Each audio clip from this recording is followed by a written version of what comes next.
referring to it as like jocular humor. So they couldn't be more gay than the Sharks this season, that kind of thing. You know, so kind of like lame jokes, but you kind of take it for granted. Is it acceptable? No. Can you understand where it's coming from? Sure. It's that like a humor. You should all die of AIDS, you're all pedophiles, and that kind of stuff. These are some of the homophobic slurs that have been levelled against the Johannesburg-based Josie Cats, Africa's first gay and inclusive competitive rugby club.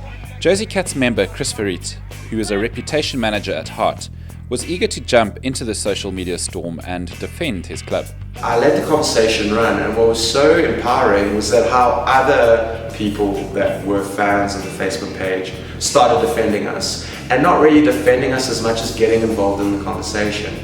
And that for me was extremely healthy. The Josie Cats put themselves on the map earlier this year by taking derogatory gay terms and using them to challenge stereotypes.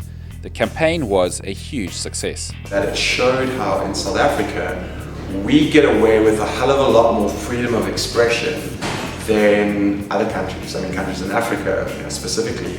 And I think that's one of the ways that it connected with people around the world. It got a second look. People are like, I can't believe they said that. And then it had that, I guess, that shareability. Now the Josie Cats plan on embarking on a tour from liberal Sandton to the more traditional rugby heartlands of South Africa. We expected there to be mostly negative response to the campaign that we did, and it was 95% positive. I really think we're going to be surprised by the reception that we received. News of the tour has spread, and the Josie Cats have already got potential fixtures lined up in Stellenbosch, as well as a grudge match against Blight Rugby, Cape Town's first all-inclusive LGBTI touch rugby club. We interviewed the founder in May. Well, the existence of Josie Cats is incredible for us. I think this would be our 4th year of operation, and finally having somebody to play against is a massive impetus for us.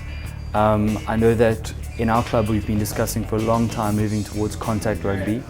Certainly there is enthusiasm for that kind of rugby, and I think that this is the beginning of a new era, really. So why is rugby, of all team sports in South Africa, spearheading this movement? It's kind of the epitome of being a jock and rugged, and what it is to be a man. What we are learning and what we have learned through this process is, what is it to be a man? Is it more manly to cry, or is it more manly not to cry? Is it more manly to play with an injury or to not play with an injury? These are questions that we're having to answer for ourselves. These are questions that our friends are answering for themselves, and our family and our colleagues and our peers. I hope that on some level it's the questions that men are asking themselves. What is it to be a man? Regardless of what your sexual orientation is.